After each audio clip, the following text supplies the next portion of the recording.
E o Brasil é uma das maiores potências do mundo na produção agropecuária. Na carne, por exemplo, somos os maiores exportadores e segundo maior produtor dessa nobre proteína vermelha. Mas será que o sistema judiciário do nosso país está à altura desse gigante do agronegócio?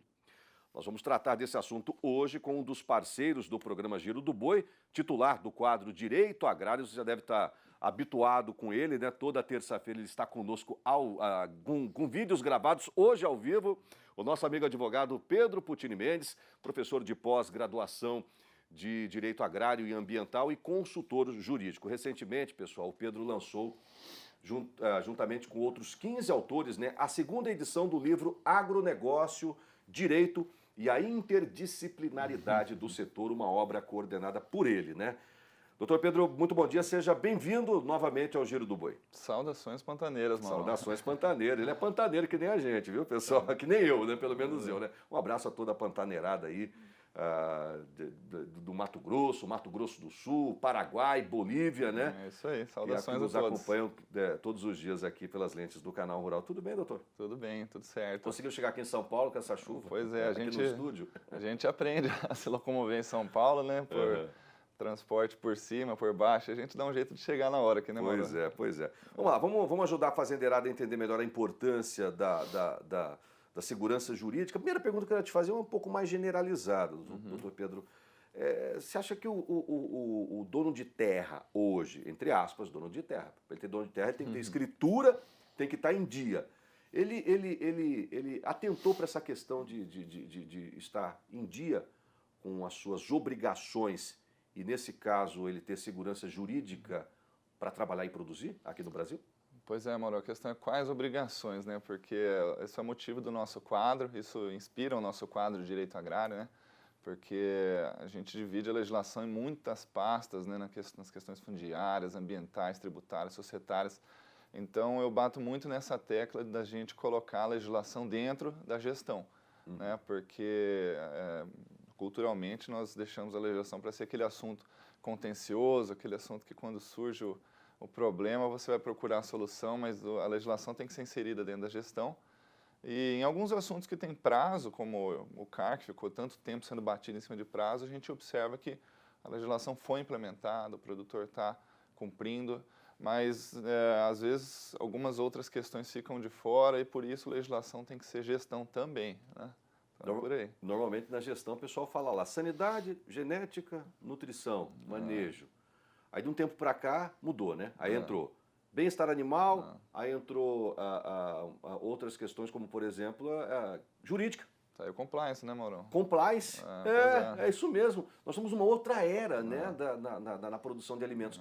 Nós estamos se acelerando, né, nesse processo aqui no Brasil, né? Porque o mercado lá fora ele exige que a gente esteja em dia aqui, senão ele não compra nossa carne, Pedro. Exatamente. A abertura de mercado depende de todos esses fatores, né?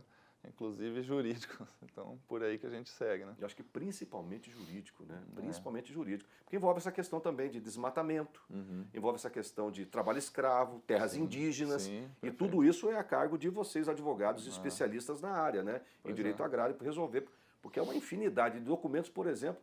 Eu me lembro do último quadro seu aqui, um dos últimos quadros lá. Os documentos obrigatórios. De cara, o caboclo tem que ter no mínimo 6, né? Exatamente. 6, no mínimo 6. Cadastros obrigatórios para toda a propriedade rural. Então é por isso que a gente festeja aqui, né, o programa. Eu agradeço mais uma vez por a gente ter mantido o nosso quadro. Já soma aí quase um ano, né? Acho que somamos um ano já de participação do Direito Agrário e para quem não conseguiu assistir os outros, está tudo lá no YouTube, a gente vai mostrar, a gente segue em arquivo aí, né? Vamos lá, onde é que estão as falhas macro desse sistema agrário no Brasil, na sua opinião, doutor Pedro? Olha, Mauro, sem querer criticar especificamente algumas repartições públicas, né? Mas na questão de legislação, ainda temos muitas legislações que precisam se adaptar ao sistema societário, ao mercado, às técnicas de negociação que o produtor hoje está inserido. Né? A exemplo disso, a gente tem um Código de Terras, ou melhor, no nosso Estatuto da Terra, ele é de 1964. Né? E vira e mexe surgem projetos de lei para tentar atualizar os contratos agrários de arrendamento, parceria, integração e tal, porque o mercado já caminhou muito e a legislação ainda permanece nessa época, né? Além disso, eu falo de repartições públicas porque o judiciário, os órgãos que não são do judiciário, ainda precisam entender o dia a dia do produtor. Eu cito até um exemplo dessa época do Estatuto da Terra. O que aconteceu? Surgiu o INCRA. E o que aconteceu? Graduações, as faculdades de Direito, pós-graduação, tinham direito agrário na grade, para especializar. E hoje estamos assim, um pouco carentes de pós-graduação, de obras, então ainda precisa. E a fiscalização falha. Estamos recebendo no escritório, infelizmente, muita multa por mapeamento e confundindo limpeza de pastagem com desmate.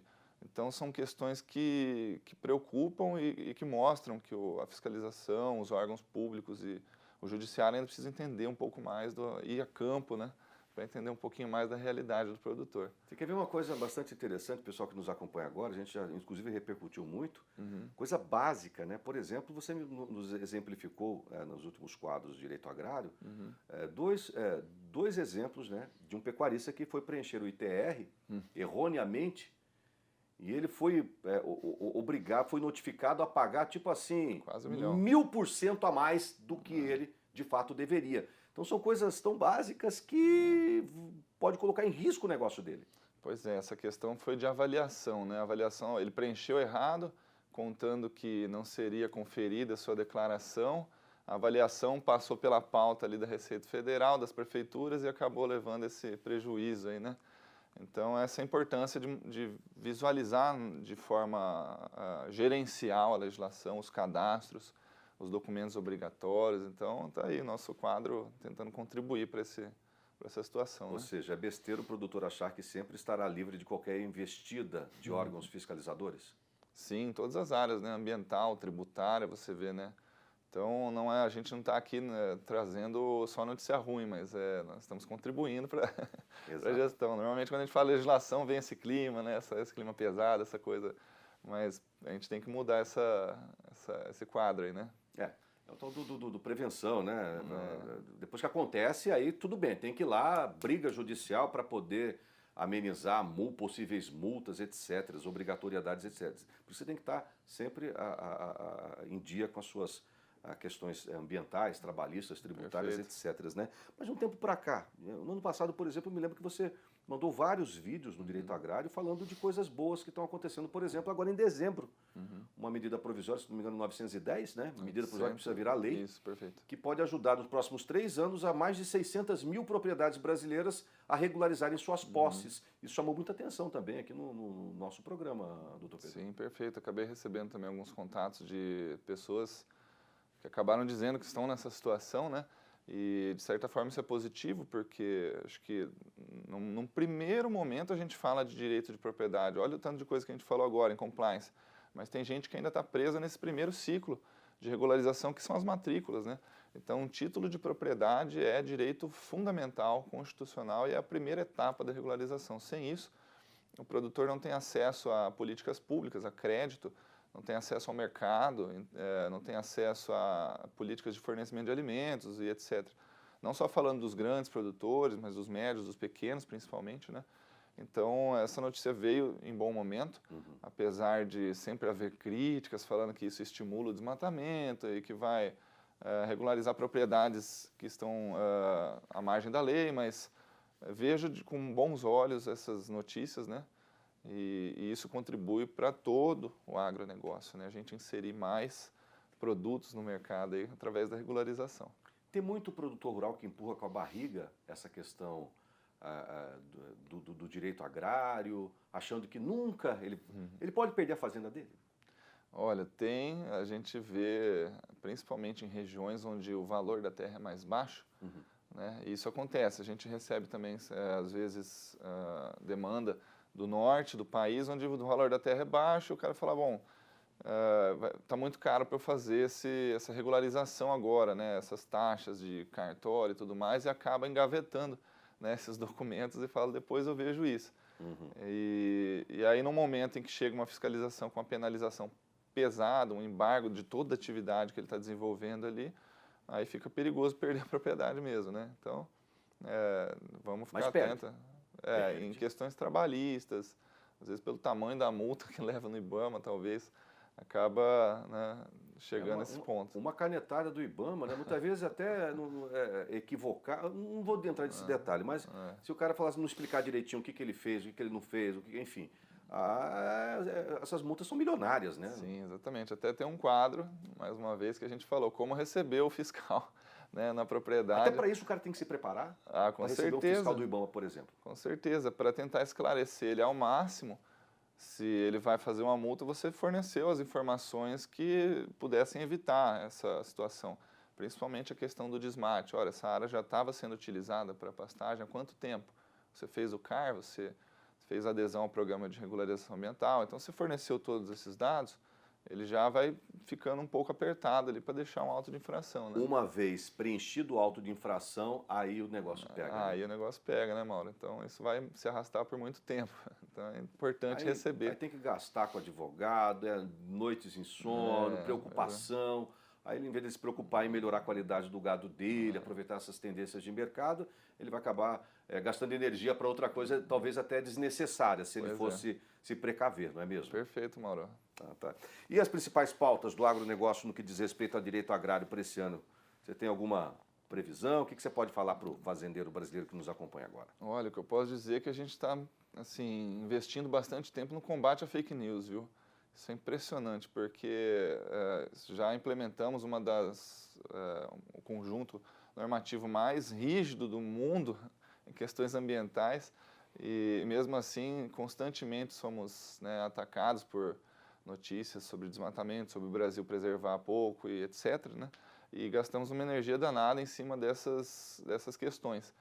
E o importante neste ano, né, assim como já era desde que veio esse novo Código Florestal, é mostrar agora os resultados, abrir mercados, né, com base nos números que a gente está mostrando do Brasil em questões ambientais, né, negociar melhor os nossos ativos ambientais. Então, tudo isso beneficia o país e o produtor que está lá com os seus 20%, 35%, 80% de reserva e trabalhando, né, fazendo bons trabalhos aí que você mostra, Mauro. Então, o nosso ano será de mostrar, né, tudo que nós estamos fazendo, né, para conseguir abrir esse mercado. Você tocou num assunto muito interessante, doutor Pedro, que eu acho também que o produtor deveria ajudar, não só a gente da imprensa, vocês que trabalham também na parte jurídica da questão, fazer com que o próprio produtor ele levante a bandeira do negócio dele, ele resgate a sua autoestima como produtor de alimentos e passe a ajudar a mostrar as coisas boas da sua propriedade. É uma inverdade. O pessoal sabe, eu já recebi aqui o pesquisador-chefe da Embrapa Territorial, aqui de Campinas. Evaristo Miranda. Eu recebi ele aqui, ele falou, foi uma polêmica, né? Quase 70% das áreas brasileiras lá estão preservadas. Aí chega lá fora, eu não sei se você sabe, eu converso com pessoas também que tratam de mercado de carne. O pessoal da Europa fala assim, não vou comer essa carne brasileira porque lá estão tacando fogo em tudo. Desmataram tudo, não tem um pé de árvore em pé mais no Brasil. É mentira isso, gente. É fake news. Por exemplo, a Friboi, não é porque ela é patrocinadora do programa, mas há quase 10 anos ela assinou um termo internacional que ela não compra um boi de áreas desmatadas, que tem um problema com o governo federal sobre isso, sobre trabalho escravo e também em terras indígenas. É o tal do compliance. Isso aí. Então o produtor deveria se orgulhar e ajudar a divulgar as coisas boas da fazenda dele. Concorda, Pedro? Então esse é o nosso ano. A gente é um ano de mostrar resultado, mostrar dados, né? O combate à fake news toma muito tempo, gasta muita energia de todos nós, né? É verdade. Vamos falar do seu livro rapidamente aqui? Vamos. Agronegócio, Direito e a Interdisciplinaridade do Setor. Novos capítulos sobre terras indígenas, aquisição de terras por estrangeiros, cotas de reserva legal, sustentabilidade, pós-car, crédito rural e tributação no agronegócio. É a segunda edição. Quer ver? Deixa eu ver agora esse telefone aqui agora. Coloca o WhatsApp aí, Matheus. Aqui eu não posso fazer sorteio, até porque eu estou com um advogado aqui, ele sabe que existe uma lei sobre sorteio, tem que auditar, etc. Né? Aqui é rapidez. Primeiro WhatsApp, nome completo, cidade, fazenda, estado. O doutor Pedro vai assinar isso aqui, o escritório dele vai enviar para você esse livro aí, para você na sua propriedade. Mas promete que você vai ler, depois você vai repassar para os seus amigos, tá bom?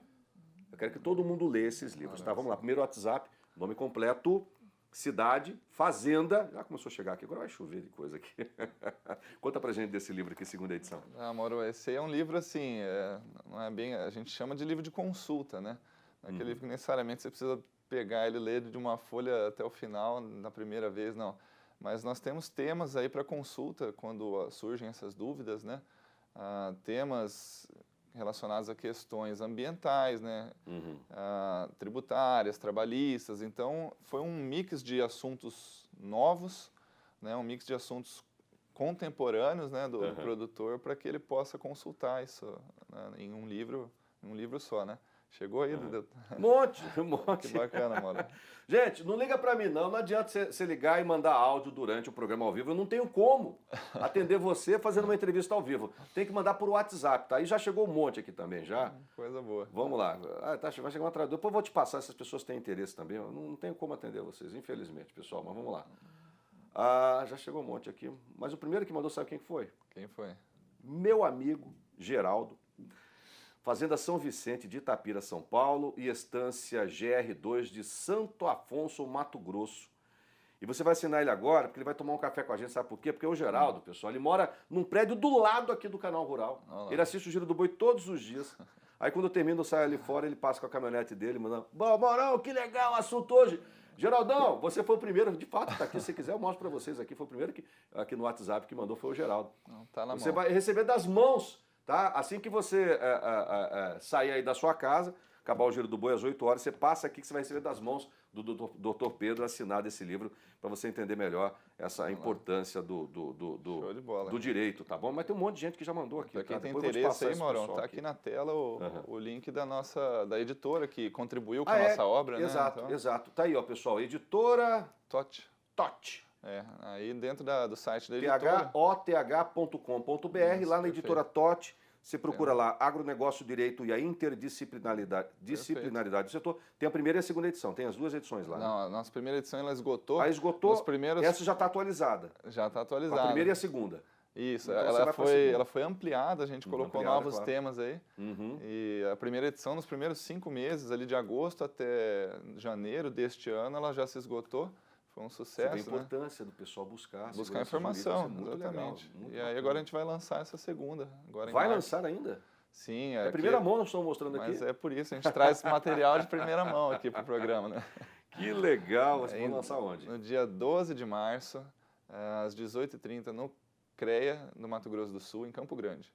E aí vai ser um evento que a gente vai fazer a apresentação da obra e trazer alguns dos autores para a mesa para debater os temas, e também temos uma palestra com um dos autores que fica no Rio Grande do Sul, a gente vai fazer por videoconferência sobre crédito rural.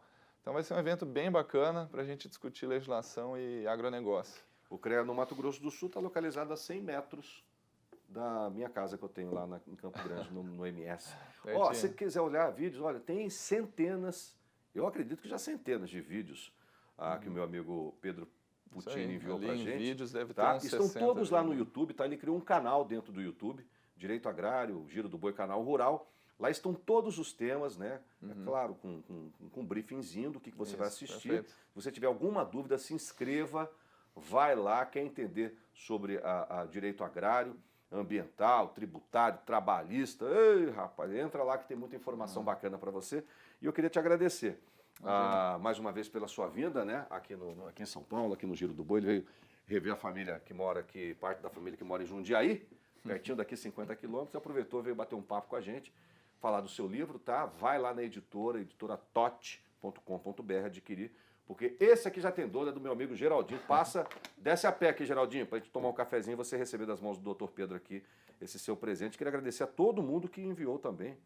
Nossa Senhora, olha de gente aqui, ó. Vamos lá. Bahia, Minas Gerais, São Paulo, Pará, Maranhão, Mato Grosso do Sul, Paraná, Portugal, até de Portugal, 66 Mato Grosso, 61 Brasília, todo mundo assistindo querendo o livro, Isso mas aí, eles vão Mauro. ter acesso. Pedro, obrigado. Já Eu sempre que bem-vindo, a agradeço. casa é sua. E não perca, pessoal, amanhã, terça-feira, tem mais uma edição, e é inédita, tá bom? De mais um episódio do quadro Direito Agrário, coordenado pelo meu amigo Pedro Coutinho Mendes. Gratidão, Obrigado, viu? Mauro. Obrigado. Seja sempre bem-vindo ao Giro do Boi, tá bom, amigão? Até a próxima e saudações.